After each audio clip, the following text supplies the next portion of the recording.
Call the regular Dickinson County Commission meeting for June the 6th, 2024. Please stand for flag salute. I pledge allegiance to the flag of the United States of America and to the republic for which it stands, one nation, under God, indivisible, with liberty and justice for all.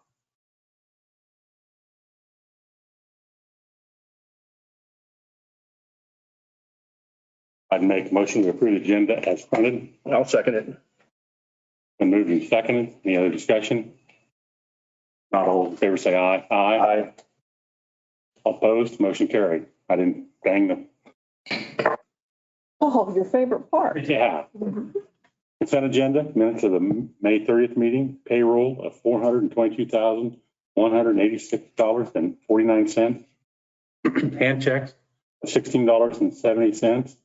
Utilities, wire payment of $13,611.65. I move to approve the consent agenda. I'll second it. Been moved and seconded. Any other discussion? Not all those in favor say aye. Aye. Opposed? Motion carried. Commission comments and committee reports. Ron? No comments today. Lynn? I had the opportunity to attend the symphony there at the Eisenhower Presidential Library, and it was a great event for the community, but very patriotic, and a good evening for that. Also, they're having a D-Day recognition there, and Senator Moran is speaking probably about the time we're meeting here right now. And the commission was invited, but since it was coinciding with D-Day and we have our regular meeting, we sent regrets, but good to see great events like that take place, and certainly honor the freedoms we have and the history that surrounds President and General Eisenhower. Thank you, Lynn. At our work session this morning, the Central Kansas Free Fair Board presented their budget. Register of Deeds Rose John presented her budget. Dickinson County Conservation District presented their budget. Sheriff Terry Davis presented the jail and sheriff's budget, and we reviewed the consent agenda. And I don't think I did anything this week. That's all I have. Presentation of petitions, proclamations, and public comments. We'd like to limit yours 3 to 4 minutes. Please stand up, please, and name and address. Anybody online? Nope. My name is Sherry Johnson. I'm from 1536 Nail Road, Enterprise. Before I go any further, I wanted to ask a couple questions. First off, regardless of what you guys do on the wind turbine project, I want to know, I want you to think really hard about why you can't grant a moratorium. What is the wrong with stopping? I know you might say, well, we've had a couple years to think about it already, but there's a lot of people, not just these people who are here on a regular basis. There's many others for reasons they don't come. I can't name them all, but a moratorium would give a time for decisions, research, thought. There's no rush. Why would we rush into something so huge that's going to be so permanent? And if not the moratorium, why not redo and get with some of the people who live by where they're going to be and ask and redo the regulations that are very weak? I wrote a bunch of stuff down. I'll try to hurry. We are dealing, and this might be my last time to get to speak, so I wanted to say what I really am thinking. We are dealing with a corrupt political system in our government these days, and I want to ask, are we seeing that here? Because it seems we aren't being told the truth here, as we have dealt with you men in the regards to the wind turbine project for quite some time. You don't answer our questions. You just stare at us with blank looks. You tell us nothing has been started, mentioned, talked about, filed, applied for, etc. in regards to the projects. However, we hear through the grapevine that it's a done deal, coincidentally from a family member of one of you months ago. Also, in the zoning committee meeting, it was said that a moratorium on solar wind is possible, or solar is possible, but not on the wind because the ball is already rolling. Why haven't you said this before? Now, which is it? And be honest, we have spent a lot of time and money behind the scenes trying to fight this, trying to fight for our rights as Dickinson County citizens. We voted you in, and the least you can do is put us on equal ground with a multi-million-dollar company trying to sneak in and deceive the whole of this county. And I know they have a little article in the paper now, but that's almost done. Now they're coming out. Before, they've been driving up and down the roads. People are sitting on the roads all the time for the last couple of years. And you stop and ask them, and they walk on ground. They're trying to look for bird. I don't know. Anyway, they've been sneaking around. Also, the people who have contracts who care more about money than the livelihood, the beauty, and the health and the freedom of this whole country, because they and you are willing to sell out to a crooked, corrupt company, foreign owned and operated, and attempted, and it isn't just one company, it's Italy, Singapore, there's many foreign countries who and attempt to pull the wool over the rest of our eyes, who won't choose money over values and what is ethical, and who want to stand against destroying the land so that many men and women, that the land that many men and women fought and died for. Money is not that important. You need to serve all of the community, not just the ones who will benefit you financially. If you say you are doing it for the benefit of the community, why not find something else that will help financially instead of these things that are going to be permanently here okay, so why sell out to enormous, monstrous things that will eventually be a terrible hindrance, way worse than the small temporary benefit that might provide short-term with the money and financially? These things are permanent. When they stop working or the company goes broke or backs out, or we're stuck with them forever. Why is short-term money worth that? These things are not energy efficient. It has been proven that they're like 4 to 10% energy efficient. It can't be stored. The people drive across fields and they don't care about trying to use as little as the field as possible. They're going to come in and tear up the roads. I mean, they can promise all kinds of things, and it's not true. It's happened in other states. 54,500 acres of Dickinson County alone will be taken. And now says they're not planning to go through Abilene, or the Abilene people won't be able to see them, and they're not planning to move through north. And that's a lie. That the recruiter who was trying to sign and bribe people with contracts, who bribe people with extra money, that if they'd sign up, what can we give you to sign up? Said they plan to go straight north through Dickinson County. And I can see the lights and turbines from Tampa, and that's at least 15 miles away. And I don't see how the man in the article could say that Abilene won't be able to see the turbines. What about the families who will be forced to live right by these? And I'm not just a little family who just lives out there. We farm. We didn't put our land up for contract because we're standing for what we believe in. And I wish you guys would too, instead of the money. That's all it's about, is the money. Has nothing to do with the efficiency. Nobody cares about that. You guys don't care if it's efficient. You just care about the money. That's what. Okay. So if you don't have time, let's see. Why can't we put them out in pastures?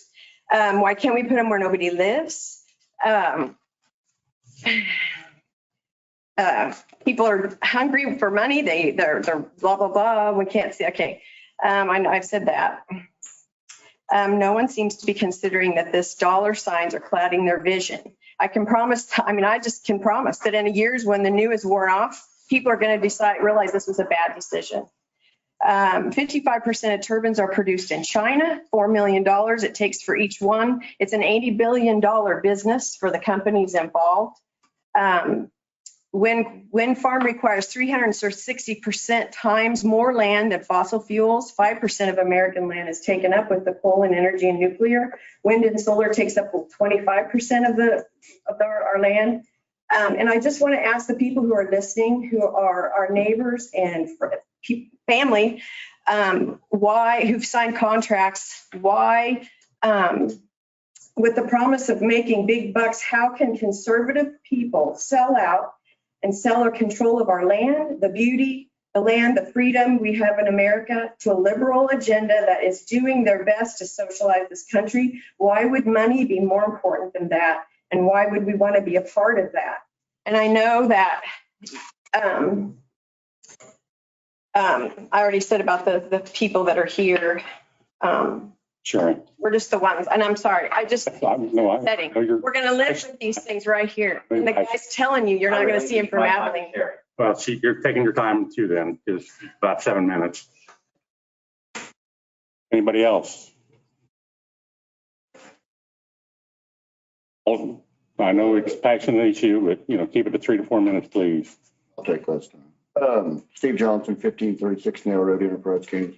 We had some more petitions, probably close to 50 there. It is kind of funny, the John, can't think of his name, that wrote from Nail, John Beck. He said there was concern about Abilene seeing them. They don't seem to care about us. There's some people in town that don't want to see them. That's kind of odd. Anyway, I guess, they say something about that. They don't worry about us out there right beside them. And I guess I just don't understand why we can't do a moratorium and just take our time with this deal, because it's a very big project. And what they say, not all of it's true. Thank you. And I will have Tim address that issue when everybody's done speaking. Thank you. Anybody else in the audience? Taylor Johnson, 1536 Nail Road, Enterprise, Kansas. Ladies and gentlemen, today I stand before you to shed light on the downsides of wind turbines. While wind turbines are often considered an environmentally friendly and sustainable energy solution, it is crucial to carefully examine the extent of their widespread deployment. First and foremost, the process of constructing and installing wind turbines can harm, change, and disturb our environment. This includes ruining the natural habitats and disrupting local wildlife. It's estimated that hundreds of thousands of birds die each year because of wind turbines. Where are the fanatical animal activists now? The scale of land required for wind farms can lead to the loss of valuable wildlife habitats and agricultural farmland. We are proud to be the basket that feeds America. So if we don't have farmland to do that, who's going to? On top of that, the noise generated by wind turbines has harmful impacts on nearby communities. They lead to negative health effects such as migraines, sleeping issues, dizziness, ringing in the ears, night terrors, and nausea. Would you want to worry about your elderly mothers living near them and having those issues? Or even worse, what about you guys? The constant hum and swoosh of the wind turbine blades alone disrupts the serenity of rural areas, impacting the quality of life for those residing near them. I'm sure this doesn't have any effect on you since you have no intention of putting them up near you. But since it's important to the people, it should be important to you. In addition to the auditory impact, the visual disruption caused by large wind farms cannot be overlooked. These 700-foot tall giant structures will alter the scenic landscapes that define many rural areas, diminishing the aesthetic appeal of the surroundings. How many of you have gone out and seen that perfect sunset? Now try to imagine it with wind turbines, and it's not half as picturesque. Beyond the environmental and visual concerns, there are also practical considerations to take into account. Wind turbines and energy is unreliable. Wind turbines generate power only when the wind is blowing within certain parameters, and this variability poses challenges to maintaining stable and reliable energy grid. As such, wind energy may not be as dependable as other forms of energy generation, which can create grid instability and necessitate backup power sources. Moreover, the manufacturing and transportation of wind turbines requires significant amounts of resources and energy, contributing to their own carbon footprint. When considering the full life cycle of wind turbines, including their installation, maintenance, and eventual decommissioning, the environmental benefits become less clear-cut. It is crucial to approach the issue of wind turbines with a critical eye, weighing the potential drawbacks against the perceived benefits. While the goal of transitioning to renewable energy sources is admirable, we must ensure that the chosen solutions do not create new environmental and societal challenges. In conclusion, the widespread deployment of wind turbines deserves careful consideration of the broader impacts on the environment, local communities, and the reliability of our energy. It is crucial to engage in open, honest discussions about the potential downsides of wind energy to make well-informed decisions that truly serve the best interests of our planet and its inhabitants. It's essential to exercise wisdom when making these decisions because these choices will have long-term impacts on the world and future generations. You're dealing with people's lives. You're dealing with my future and everybody else's, and you don't seem to care about it. Your choice will outlive you. This affects more than just you, and money isn't the most important factor here. The true value lies in the impact we have on the world and the legacy we leave behind. Whether it's about environmental conservation, sustainable energy, or social policies, the decisions you make today will shape Abilene, Kansas for years to come. forever we'll see these things standing. It's crucial to consider the broader implications of your choices, make your decision wisely and carefully so we can make a better tomorrow. And if this makes you nervous and you don't want to meet my eyes and click your pen instead, maybe you better check your conscience. Thank you for your attention today. Who's next?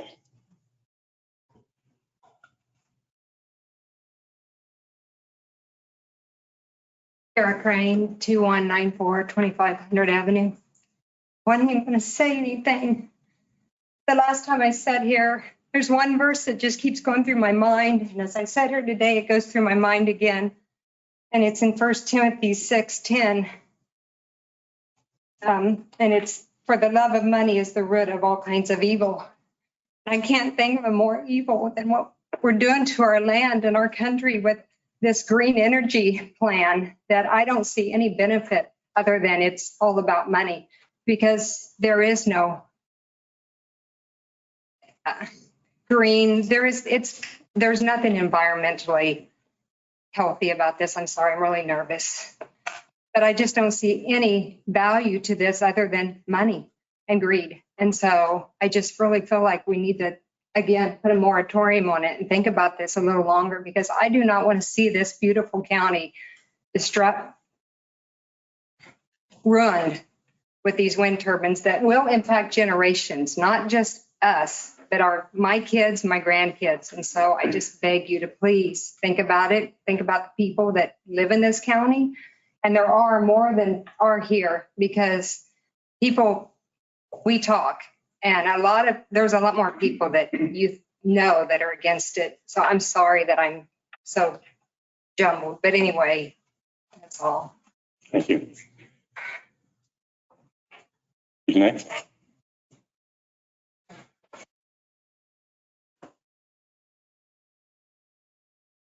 Whitney Garacki, 1547 May Street, Navarre, Kansas.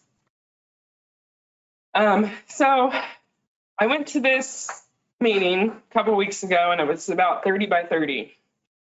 And I understand you guys know what that is because you banned it in Dickinson County, correct? So 30 by 30, when you see it across the country, like Riley County has 30 by 30, they haven't banned it. Erie County has 30 by 30, they haven't banned it. And it has to do with the federal government coming in and taking land. You guys know.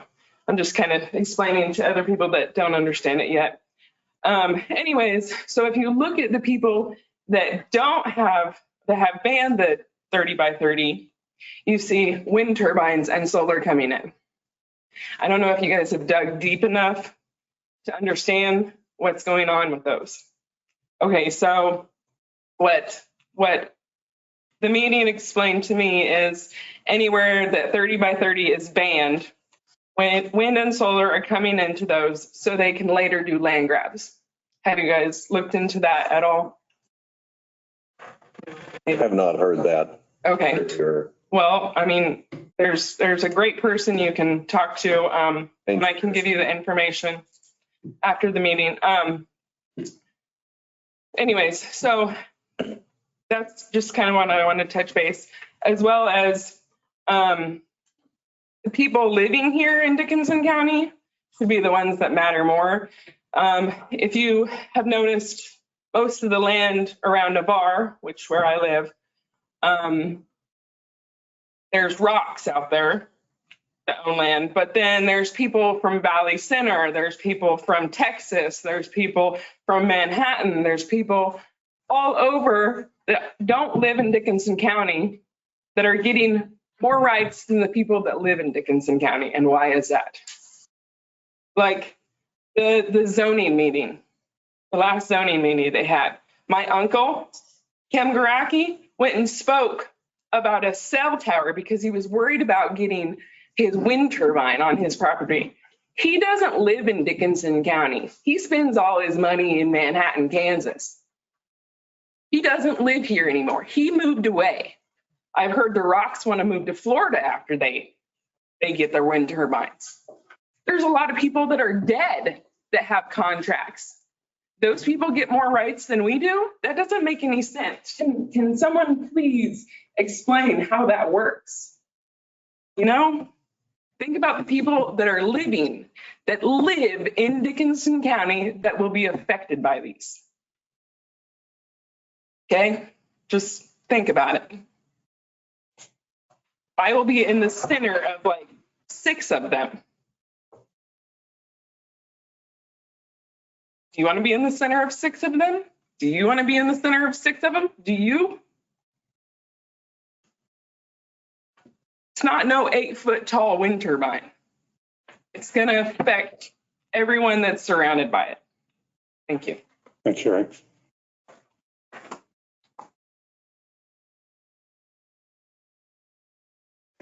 Yes. Morning, Horace Jenkins, 1924, 1200 Avenue, Hope, Kansas. I stand before you again today asking for this moratorium to be put in place for wind turbines. Last time I was here, I had turned in a 100-page document. Has those documents been distributed yet? Yes. Okay. Have they read those documents yet? Yeah, I've looked through it. I haven't read. Exactly. So thank you. Thank you for answering that. That's one more reason we need a moratorium. People need time to sit down, look at what they're getting here. Look at the gate before it's open. This is not in inconsistency with your plans, your plan that you have for the county. It goes totally against everything in it. As far as the water goes, I'm on well water out there and I haven't got no rural water access. Dickinson County does not run more water to where we're at. So my question to you is, who's hauling my water and who's going to get me water when my wells run dry because they're mixing concrete out there around? I think there's like 4 windmills going around my house. And I'm not going to call them wind farms, and there's nothing coming out of the ground but trouble here. I turned in a study, that 100-page study that showed property values decrease when those wind turbines are sitting in your view shed. And I'm going to have all these in my view shed. So I want to know who's compensating my property values. I know who my representative is. Who's compensating my property values when I have a loss of property values? You probably don't have an answer for this, and neither do I. That's why we need this moratorium. People need to sit down and think before they react. It ain't about money. It's about knowing you did right in your heart and in your mind. And when we're all done with what we're doing in life and we're retired, we're going to have to live with the judgments we made for this county. Thank you. Thank you.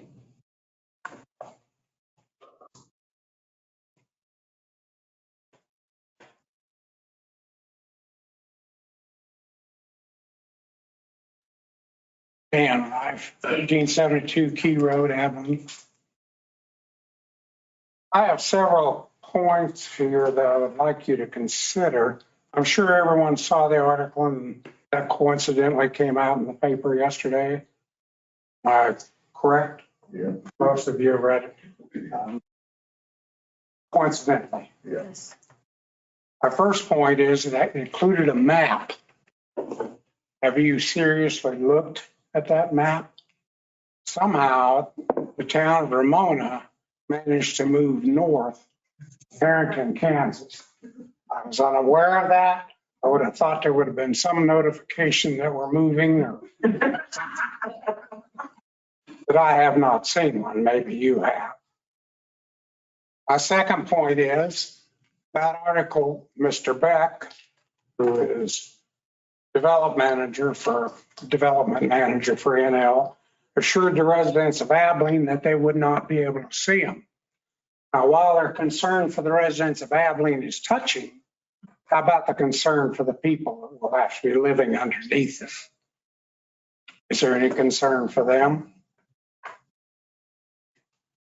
I would also ask you why we would go along with anything that a company like NL, who was the subject of an adjudication case in Oklahoma from the Osage Indian tribe, and the verdict was, yes, they would have to remove 84 of those towers.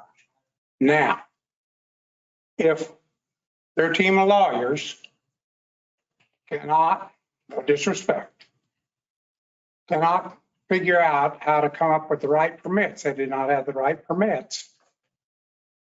What's the situation here? Was it incompetency, or did they purposely lie to these people before they put them in? The article also pointed out that they have 220 leases that have already been signed. Fine. What percentage of those leases are non-resident landowners? We're all familiar with that situation. What is the percentage? We're not given the percentage. I believe, my opinion, your resolution for your moratorium should include wind towers specifically. I'm not aware, maybe one of you gentlemen can tell me of any legal reason why the term wind towers could not be put into that resolution. I'm not a lawyer, I agree, and I don't play one on TV. Roads, they talked about, the article also talked about how people living on minimum maintenance roads would be driving home on paved concrete roads. I think I have been in my business over every road in Marion County, and I will guarantee you they are not concrete.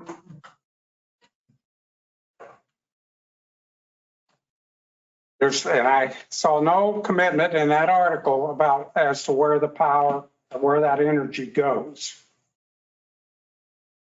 The term that Mr. Beck used was final market details are usually a late stage phase. And to that I say baloney. In my business, the businesses I'm associated with, one of your first things you consider is your profit and your profit margin and what you're going to do with that money. That is not a late stage phase.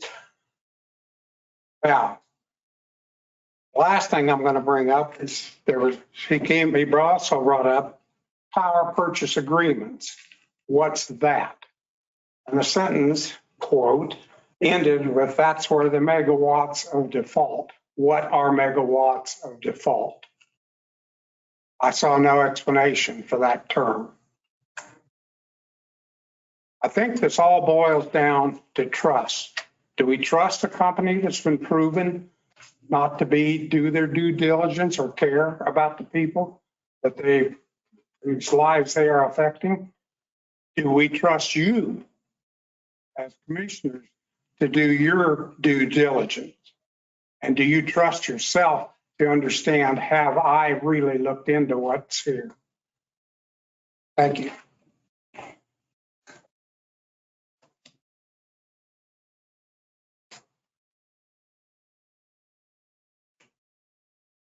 Next. And I'm letting people go a little long. Yeah, that was 5 minutes. I, appreciate you being here and stuff. And if you've got anything new to say, I'd appreciate it. Okay, thank you. Teresa Lee, Hope, Kansas. As you mentioned, trust is a big issue. This company has already shown that financially, I don't know if they've really shown they're very stable. They sold one of their largest assets in South America to China just to try to get out of their problems. But looking at their new map, not only do I get to look over towards the already existing turbines, but I will no longer have a sunrise or a sunset without turbines. Because I do live in that little town. It is that, I don't know, a lot of people there have already said that they don't know if they can live with it because of health issues. My neighbors, all the homes in Hope as they come open are being sold. So our town is alive. And people are wanting to move there. Our town is trying to put in and implement agendas for giving property to somebody who wants to build a home, which is wonderful. We're trying for growth. But you put this in, and that's discouraging. Nobody wants to see that. No one wants to see their work go down the toilet. Because as I think about it, my property has increased in value according to everybody. And to see that killed, to see that struggle that we put in, damaged. But nobody's going to cut our costs and taxes. That's going to stay the same because nobody believes it. I mean, even the realtors have said this is going to be a problem.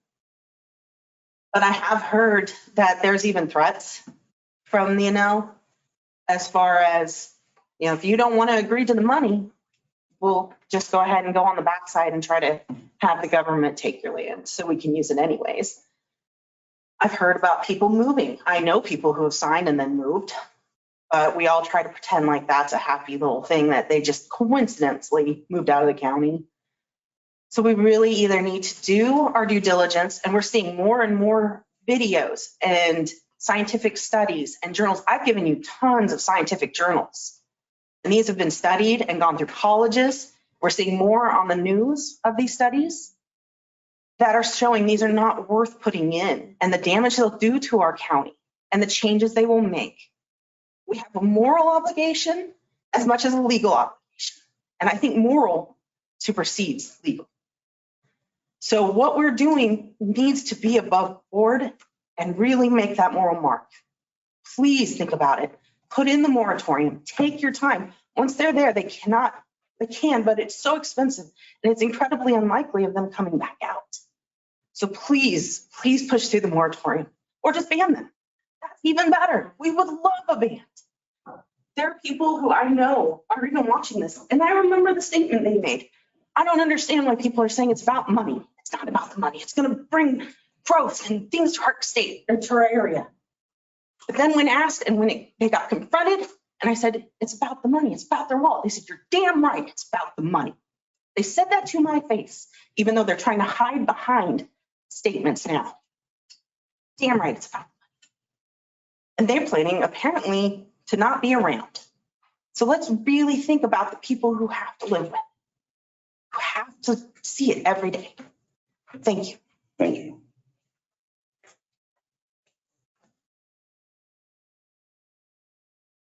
Anyone else in the audience care to speak?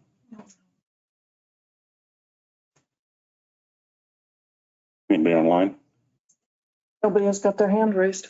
Tim, would you like to give the explanation of why we can't put a moratorium on? One of the reasons, I'm sorry, this is Tim Hamilton, Planning and Zoning. One of the main reason moratoriums cannot be applied in terms of wind is because we already have the wind energy addressed in our Article 21.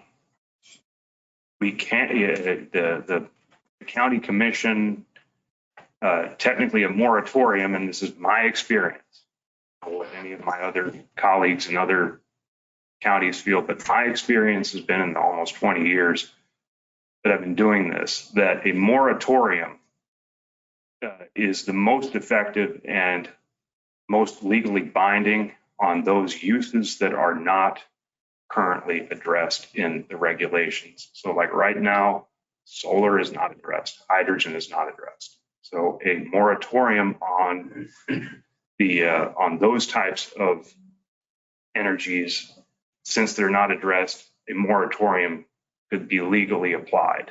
However, it's harder when you have something adopted in your regulations that addresses specific types of uses to all of a sudden say, okay, we've got a moratorium, you can do it. But the issue comes about when you may run into a situation where it may be easily overturned.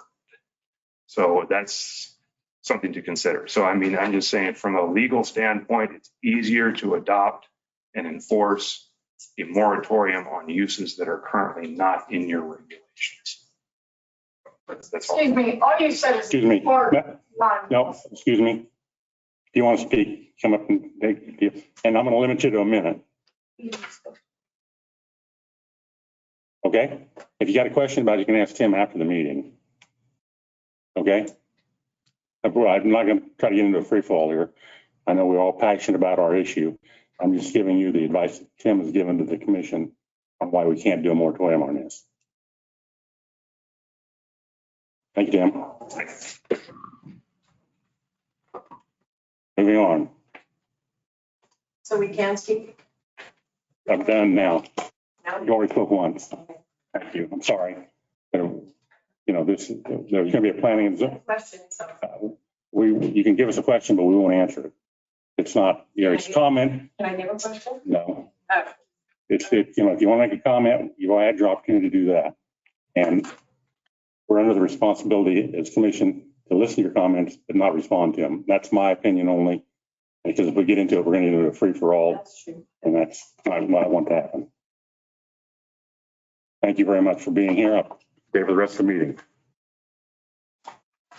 Okay. Report of County Office, Janelle. Commissioners, so as you know, as we talked about in the study session, we had a huge rain in the eastern part of the county, which resulted in washouts of culverts in 2 areas. That occurred on June 2nd, and highway staff was out.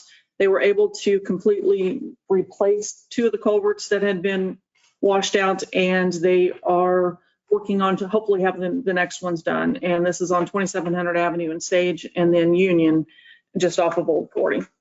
Along with that, they're also cleaning out at least 12 culverts that have been filled with debris from the rains, and this is the no-till corn stalks. So that has also put our paving projects on hold temporarily. We'll get back to that as soon as we can, but we have to have the culverts cleared out and working properly. So just so you know, the software provider for our timekeeping and payroll applications has been down for several days. That has now back up, but has caused a little bit of concern with our payroll department. But they had a fiber line cut with the offsite place. So our appraiser is attending an annual conference in Hayes and getting more information on some of the new laws that are going to be coming out with regard to taxes and tax lids and appraisals. The Environmental Services Director, he will be attending the Groundwater Conference in Wichita on Friday. Good news, our Sheriff's Department has filled the open deputy position. Emergency Management assisted with the Cloud County's functional exercise on cybersecurity, similar to what we did in April, which it was a good thing. And as you know, it's like we've been talking, cybersecurity attacks are going to be a matter of when and not if. So the 1022 Old 40 Bridge has been removed from the National Bridge Inventory with our replacement that's occurring. Weather again has kind of slowed it down. It was they're working on putting the dirt in, but the good news is this is coming off of our inventory that we have to hire an outside inspector to come in. So we'll reduce some costs with that a little bit. Obviously, the bridge will still be inspected by our staff and maintained. That is part of our responsibility. And then budget hearings continue. So we're still working on the 2025 budget, and that's all I would have. I failed to mention the comments that recovery report yesterday. Yes. It was very successful. I think it's a good program. Rock, you want to speak a little bit about it? You were there, and well, Doug was too. You're not representing him. That's fine. We just had one graduate yesterday, but we try to have a graduation quarterly when people progress through the program. You're right, it's doing very well for treating addicts in our community. There seems to be great support from not only their peers and some that have been through the process, but also there's a lot of individuals. So I think it'd be important maybe to bring that out in this conversation. But one thing that stands out to me, sometimes there's a perception if there's been missteps or things have gone wrong or criminal, something that's happened, is this an easy fix? I mean, it's all of a sudden it's a free pass, and the pathway on this is very intense and extensive and involved a couple of years for this person, you might say, walking the line and deciding to help himself as well as having a great support system. So I don't know if you or Doug would want to just touch on that a little bit, because I think there is a perception sometimes that, something goes wrong and all of a sudden 2 months later they're able to, move on, and it's more extensive and more life-changing than that. Right. It's a long-term process. There's 5 stages to the program. So the early stages, there's different treatment that goes on during it. There's different other requirements outside of court. You have to have a job, you have to attend treatment, you have a curfew, and that can change depending on what stage you're in. But right, most people, it's part of their sentence. It's like a 2-year probation period where they have to complete the program. There are some people who stumble and they go back a step and they kind of start back over on that step, and then we're going to move forward. But overall, our state, through its Senate Bill 123 statute, has set aside funding to treat addicts through the court program.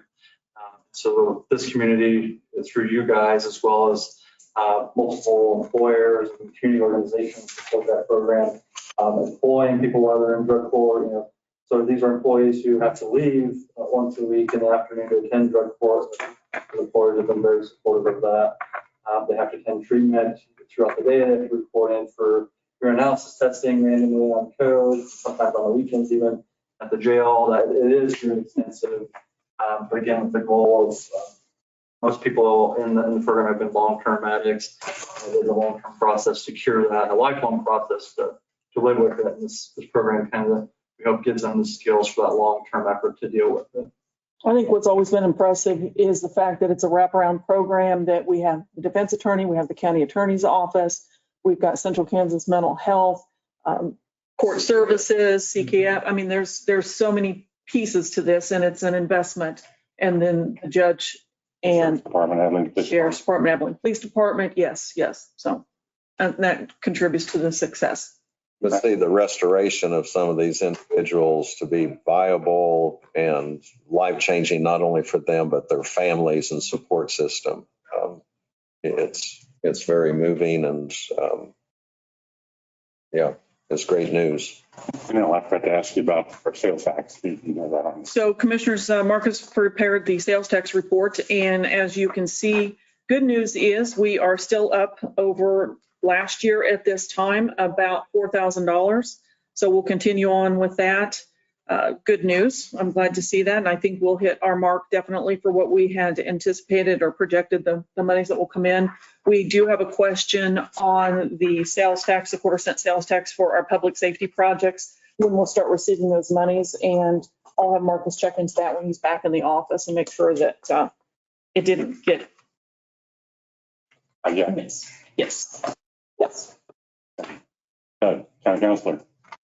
Thank you.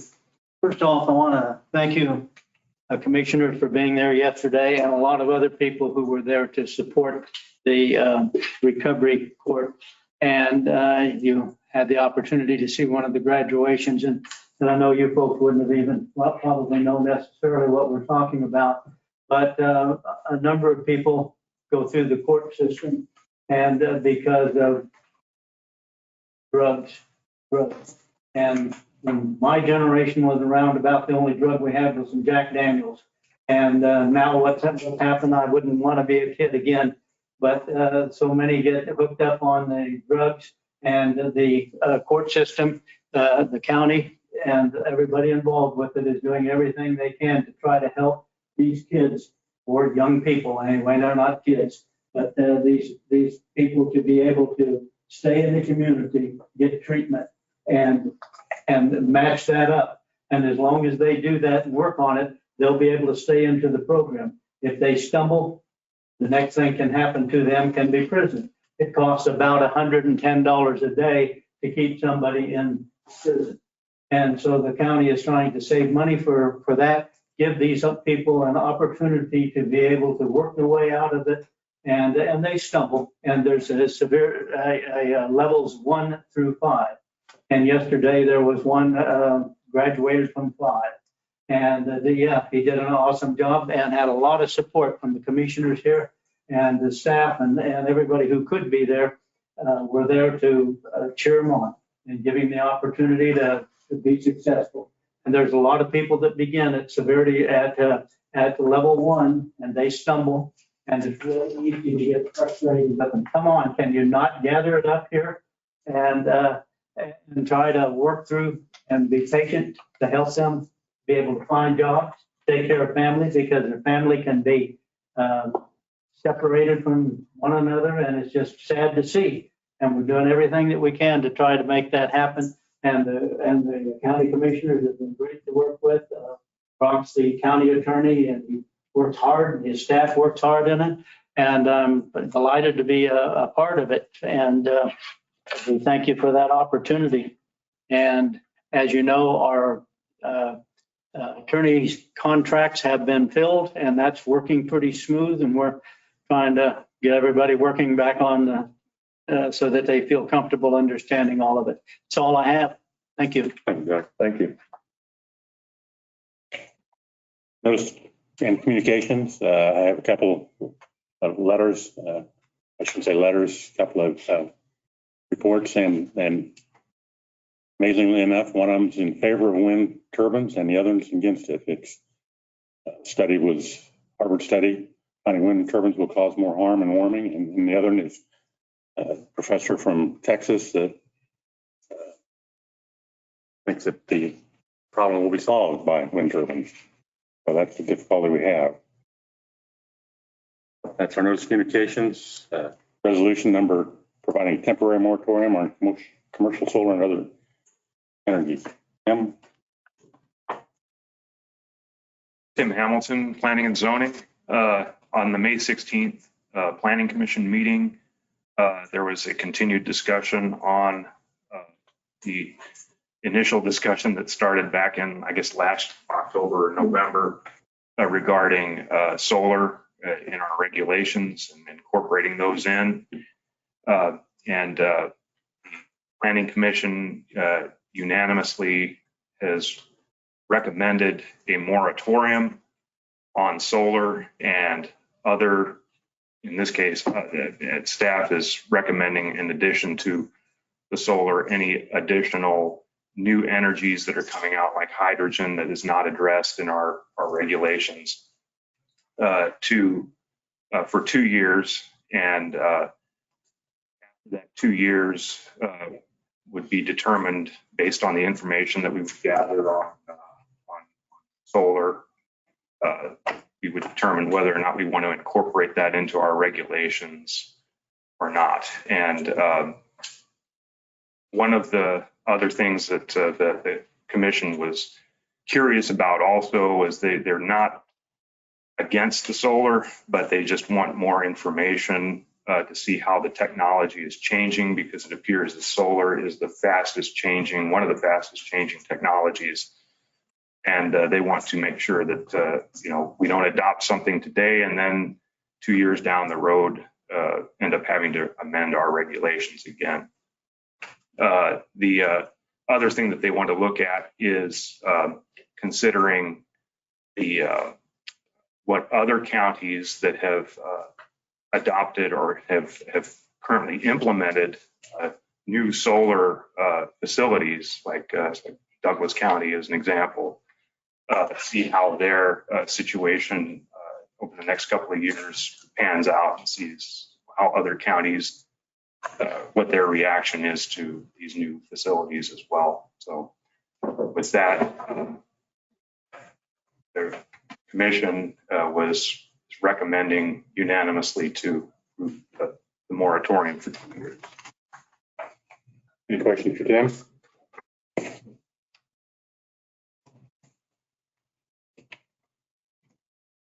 Entertain a motion to resolution 0602-0624.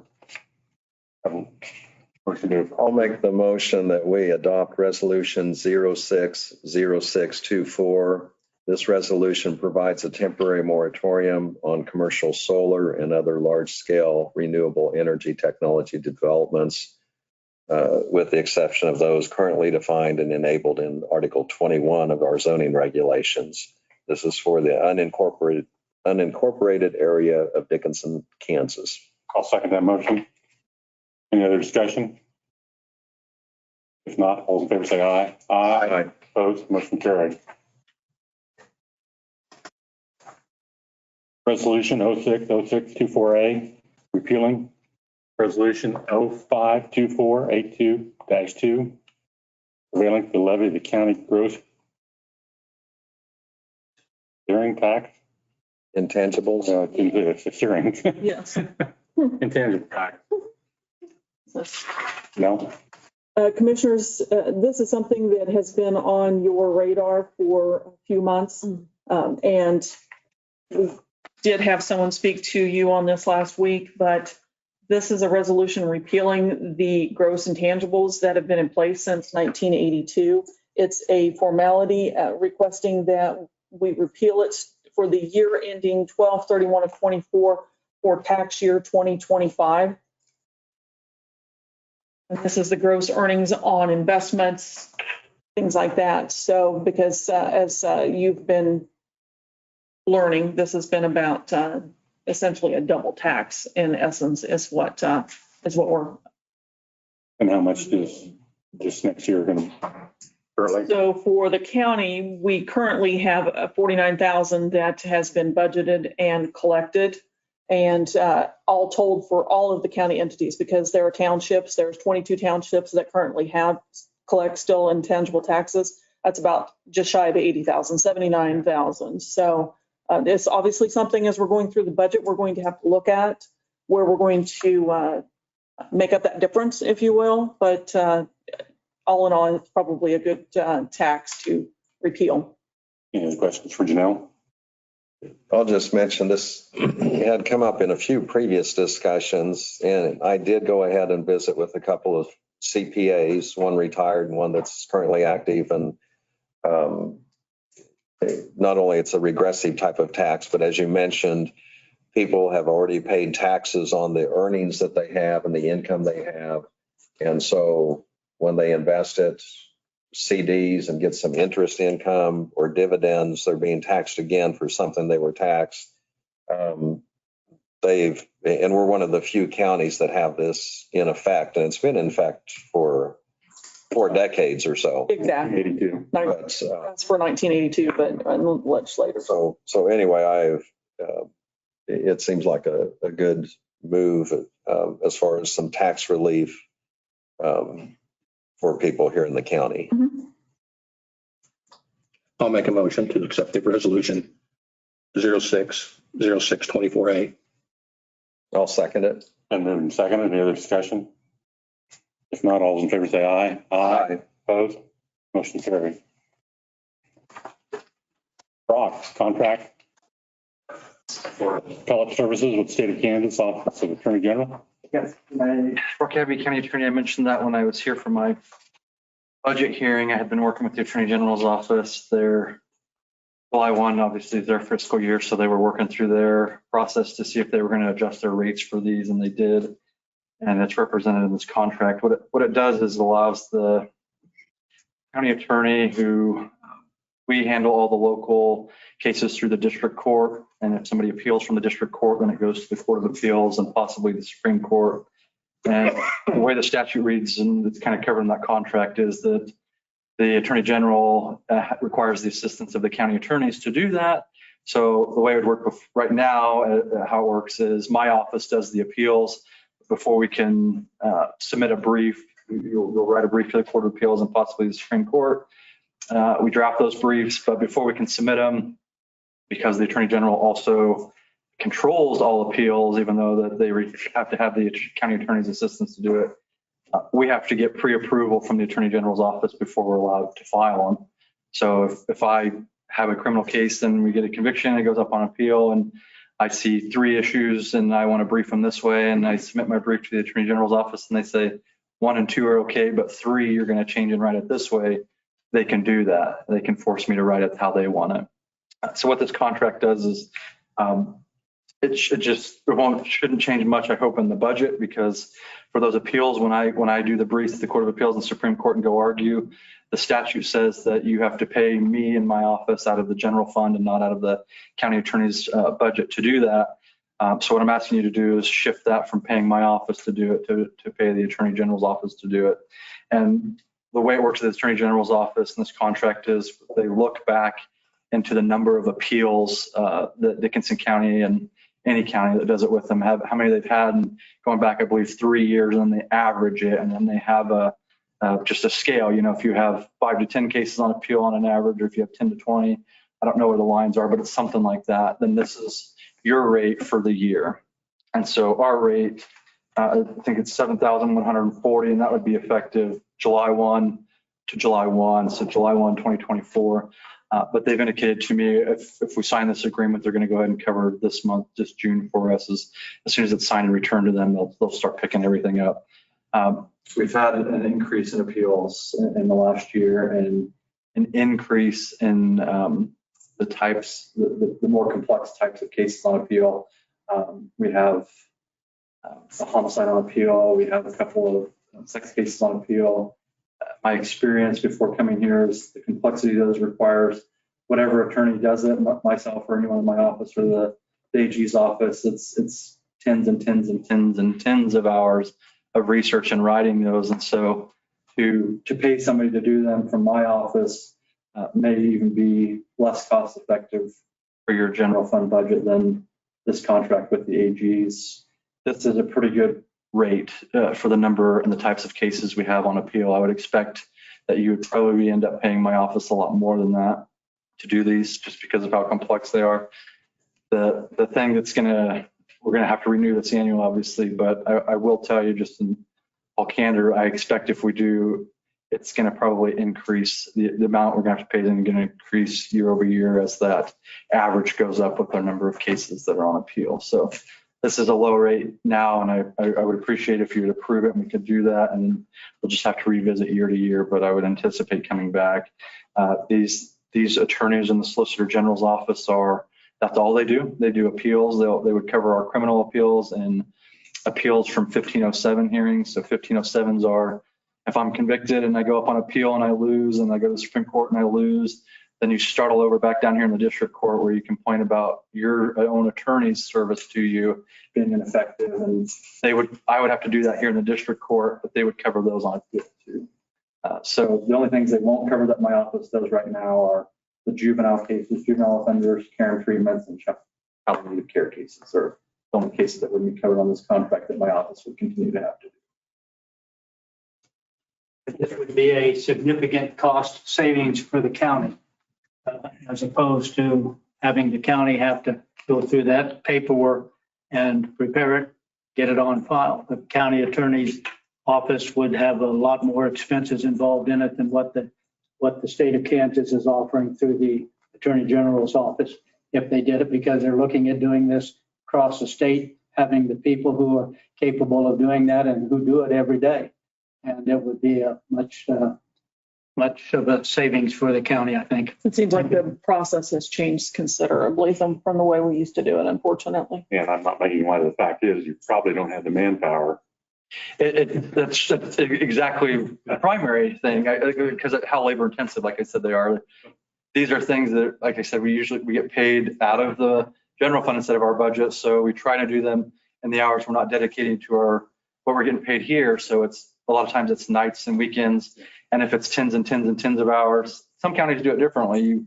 They'll pay an hourly rate for attorneys in the county attorney's office to do it, which that's going to be what would be a significant expense to you.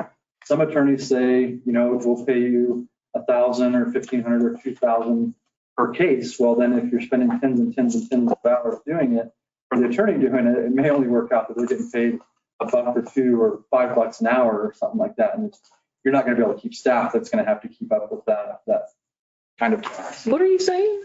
Yeah, it's hard enough to find people right now and then put that additional on them, and it's, I'll make the motion that we enter this contract for appellate service with the state of Kansas Office of the Attorney General. I'll second it. Moved and seconded. I will say that this is a contract between our county attorney, and the Attorney General's office. Yes, sir. I would sign the contract. It's more of a committing the general fund to paying it is why I'm here. Yeah. Any other questions? If not, all those in favor say aye. Aye. Opposed? Motion carried. Thank you, Brock. Thank you.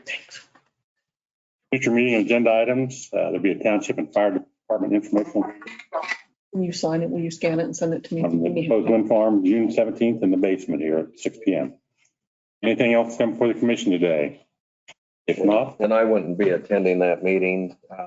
So it's not an official county commission meeting. It's Correct. It's a township, and county meeting between us and the townships. This is an informational meeting is all. other than we could if we chose to, but it's Just not let us know so a we whole can. meeting. Right. I'll make the motion we adjourn. I'll second it. Been moved and second. All those in favor say aye. Aye. Motion carried. We stand adjourned.